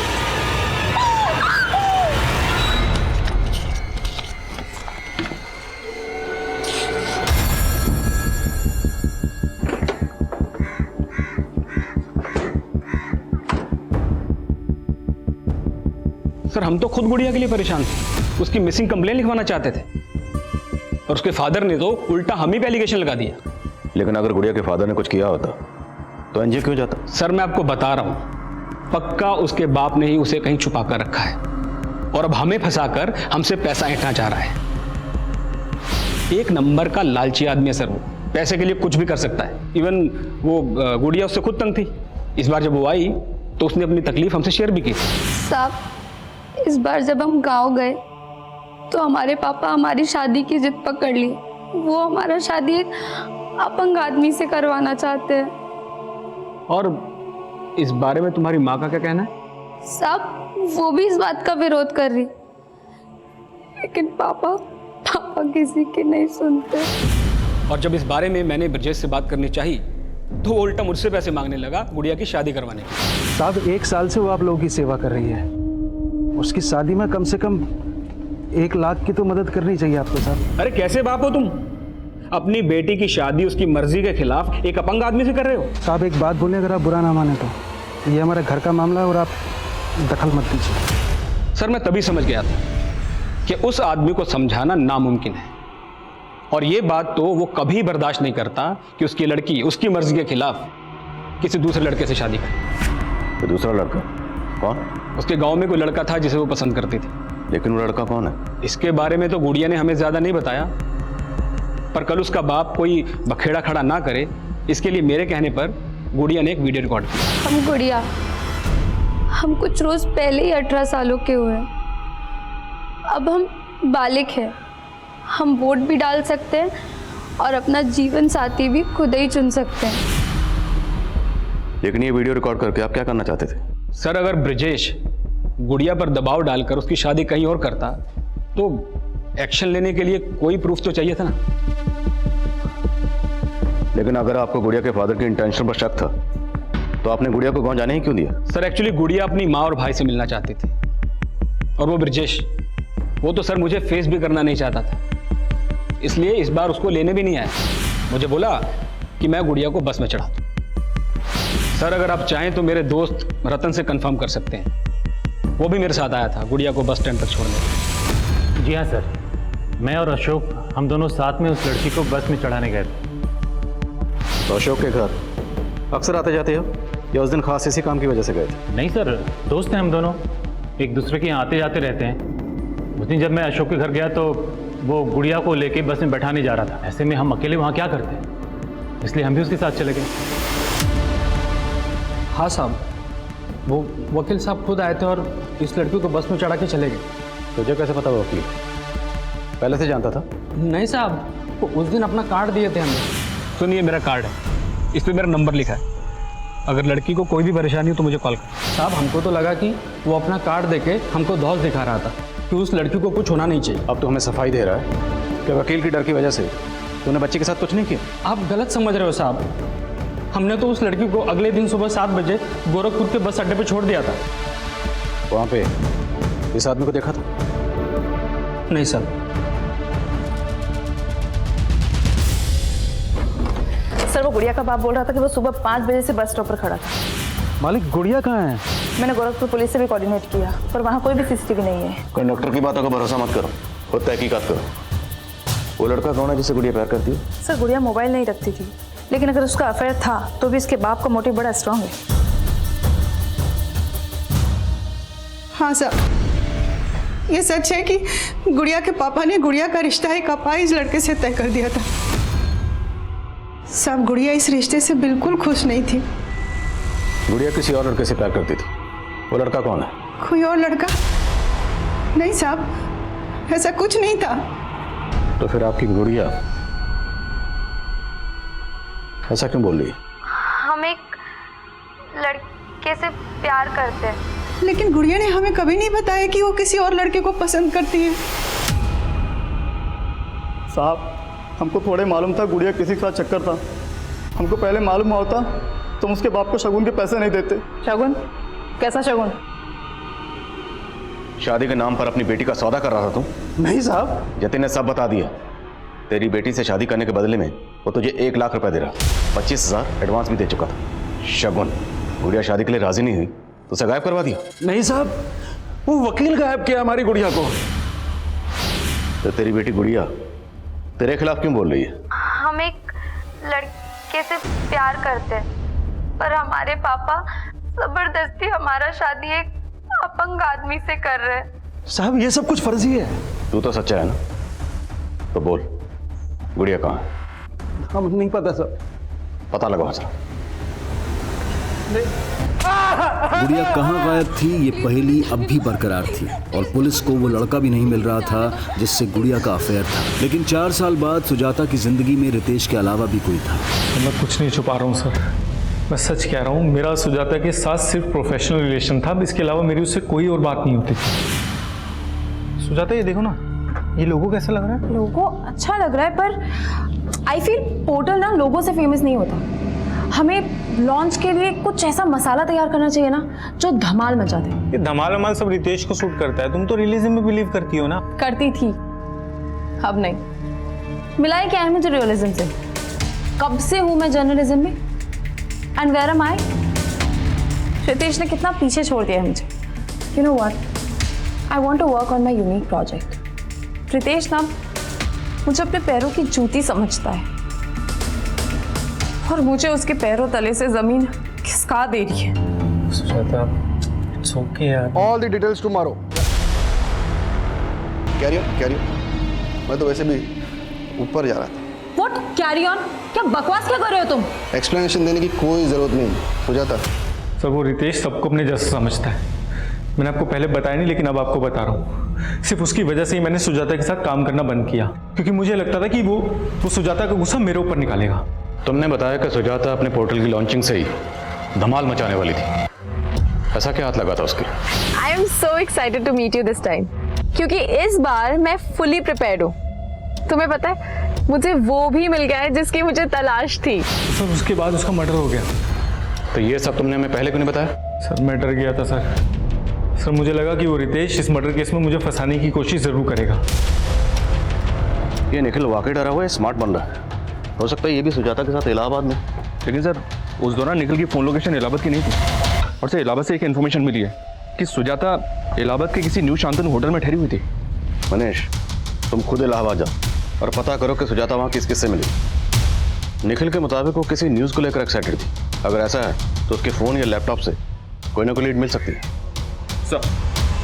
पुलिस को फिलहाल सुजाता के लैपटॉप, कंप्यूटर्स और फोन से ऐसा कोई डेटा नहीं मिला था जो सस्पिशियस हो, लेकिन पुलिस इन सब का डिलीटेड डेटा भी रिट्रीव कर रही थी। पर क्या पुलिस इस एंगल पर काम करके अपना वक्त जाया कर रही थी? सुजाता मर्डर केस एक हाई प्रोफाइल केस था और पुलिस अच्छी तरह से जानती थी कि अगर वो जल्द ही किसी नतीजे पर नहीं पहुंची तो ये केस उनसे छीनकर सेंट्रल इन्वेस्टिगेटिव एजेंसी को भी दिया जा सकता है। इसलिए पुलिस काफी दबाव में काम कर रही थी। लेकिन एक गरीब लड़की गुड़िया का केस जो पिछले 4 साल से लापता थी, वो बिना किसी नतीजे के बैकलॉग में था और गुड़िया के गरीब परिवार की हर गुहार अनसुनी कर दी गई थी।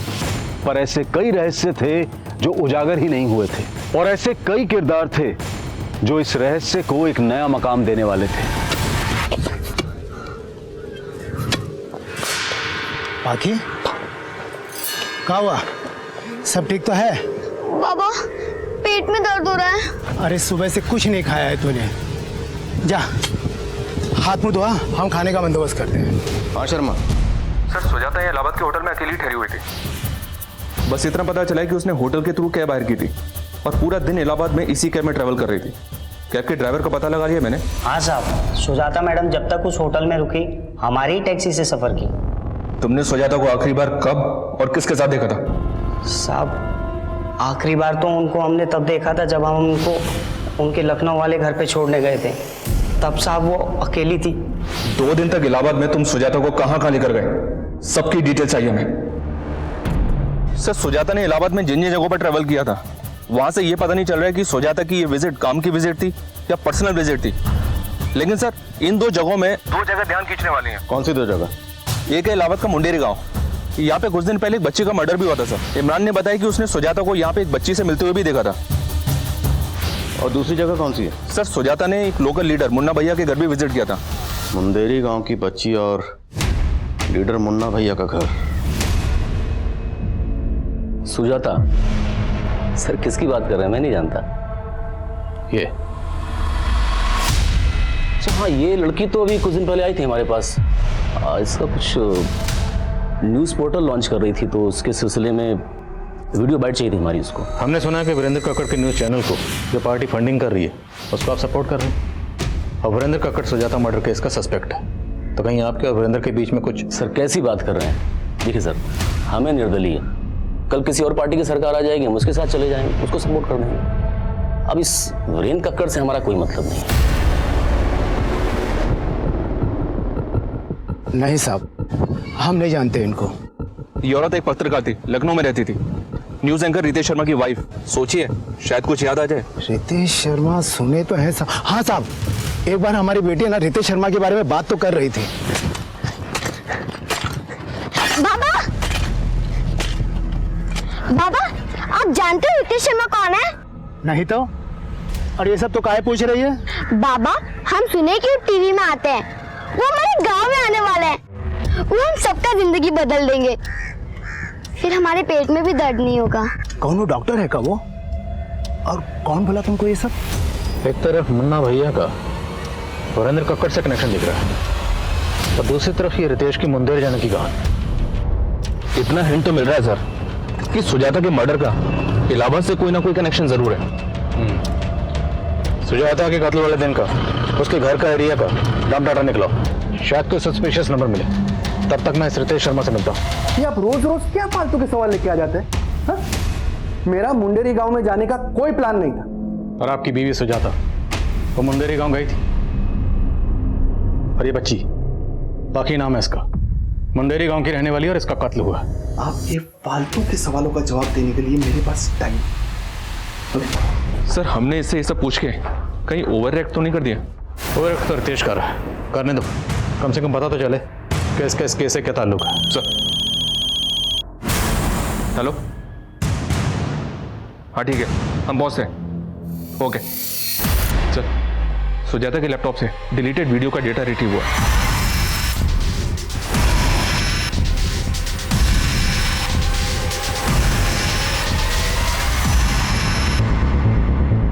काफी औरतें और बच्चियां इस वीडियो में, और शायद आदमियों को भी बंदी बनाकर रखा गया।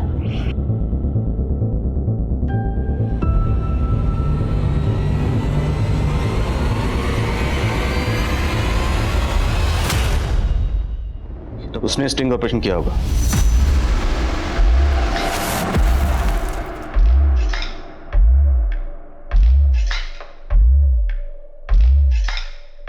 तुम तीनों लड़की गाड़ी में बैठो, चलो।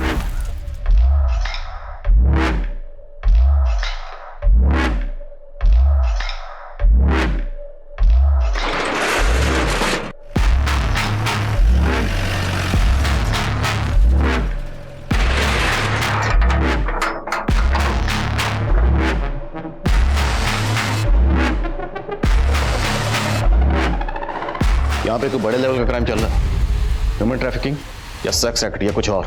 Right sir. और सर ये जगह बाकी के गांव मुंडेर के आसपास की हो सकती है। अगर इन लोगों को पता चल गया कि हम इस जगह का पता लगा रहे हैं तो ये अलर्ट हो जाएंगे और बाकी के फादर से पूछने का रिस्क भी नहीं ले सकते। इसलिए जो करना चुपचाप करना, चुपचाप गुपचाप। ये सब किसी बड़े अपराध की तरफ इशारा कर रहा था, लेकिन अपराध था क्या, इसका पता लगाना इतना आसान नहीं था। वहीं पुलिस सुजाता के घर के एरिया का डंप डेटा भी खंगाल रही थी। सर सुजाता की हत्या वाली रात उसके घर के आसपास इलाहाबाद का एक नंबर एक्टिव था और उस दिन ये नंबर इलाहाबाद से लखनऊ की तरफ ट्रेवल हुआ था, लगभग सुजाता के नंबर के साथ। मतलब जिस रात सुजाता का कत्ल हुआ उस रात कोई सुजाता का पीछा करते हुए इलाहाबाद से लखनऊ तक आया। किसका नंबर है? ये सर रतन सिंह नाम है इसका, ये मुन्ना भैया का भांजा है, पता किया मैंने। आई थिंक मैंने इस बंदे को पहले भी कहीं देखा है। नाम क्या बताया? रतन सिंह। मैं इस बंदे को मिला, नजर रखो इस पे, लेकिन उठाना मत, क्योंकि इसे उठा के हमें मुन्ना भैया पर अलर्ट नहीं करना। Okay sir. Good morning sir, इतने वक्त के बाद याद किया आपने? सुप्रिया, तुम्हें 4 साल पहले का वो गुड़िया मिसिंग केस याद है? उसी दौरान मेरा ट्रांसफर हो गया था। जी सर वो केस तो अभी भी अनसॉल्व है और उसके बारे में अब तो बात भी नहीं होती। मुरली, उस केस के जितने भी सस्पेक्ट हैं मुझे सबकी फोटो चाहिए, भेज सकते हो? बिल्कुल सर।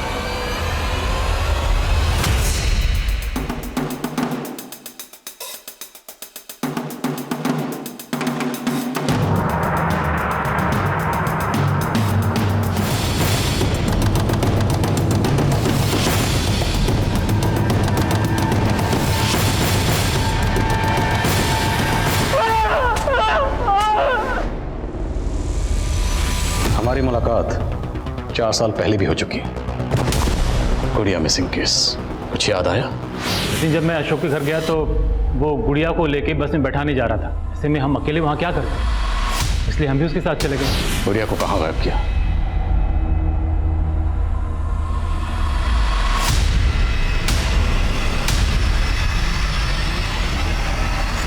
मैं गुड़िया को कोई नुकसान नहीं पहुंचाना चाहता था सर, लेकिन उसे मुन्ना भैया से नहीं बचा पाए। मुन्ना भैया, कॉन्ट्रैक्ट अगर एक बार मिल जाए ना। कौन है? ये आया है, मेरे बच्चे। आया है तब तो तुम्हें कोई दिक्कत नहीं होनी चाहिए ना, और वैसे भी तुम्हारी बीवी और बेटा तो बाहर गए हुए हैं। मुन्ना भाई, बच्ची है? देखो, इस बच्ची के बदले मोटा कॉन्ट्रैक्ट दिलाऊंगा तुम्हें। गुड़िया को गोरखपुर की बस में चढ़ाने की कहानी झूठी थी। क्या करते सर, बचने के लिए फुल प्रूफ प्लान बनाना पड़ा।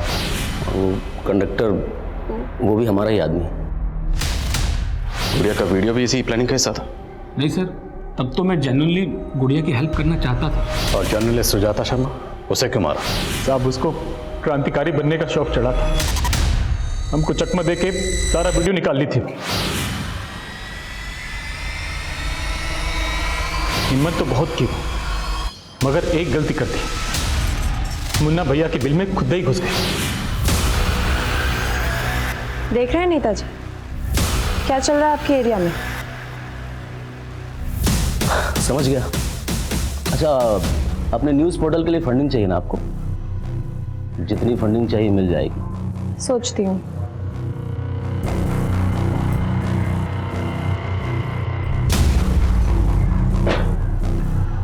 ए मामा, हमको नहीं लगता यहाँ पर ये फंडिंग के लिए आई थी। इतना सब कुछ रिकॉर्ड करके लाई है।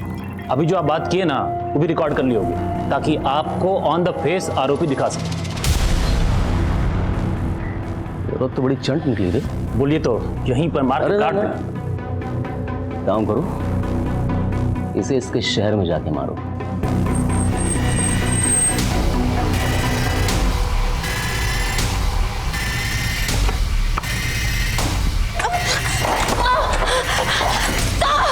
इसको मार के हम सारा वीडियो डिलीट कर दिए और सीसीटीवी का डीवीआर लेके भी भाग। उन आदमियों को बंधक बना के क्यों रखा था? वो हमारे बंधुआ मजदूर है। खेती का इतना जमीन है, मजदूरों का हमेशा समस्या बना रहता है। इसलिए हम लोग गांव के भूखे गरीबों को 2 वक्त खाना और मजदूरी का झांसा देके फंसा लेते हैं और उनको बंधुआ बना के मजदूरी कराते हैं साहब। औरतें और बच्चियां, उनसे क्या करवाते थे? और तो और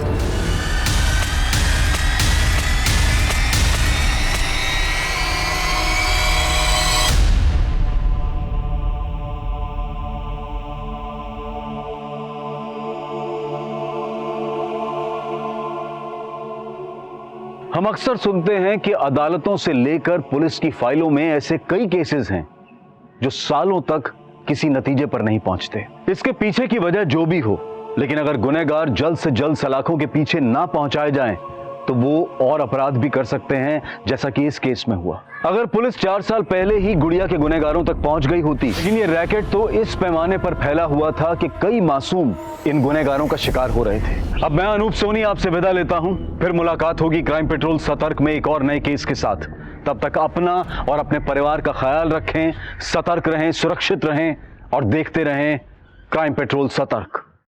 जय हिंद। क्राइम पेट्रोल के और भी दिलचस्प कहानी देखने के लिए हमारे चैनल को सब्सक्राइब करें और बेल आइकॉन दबाना न भूलें।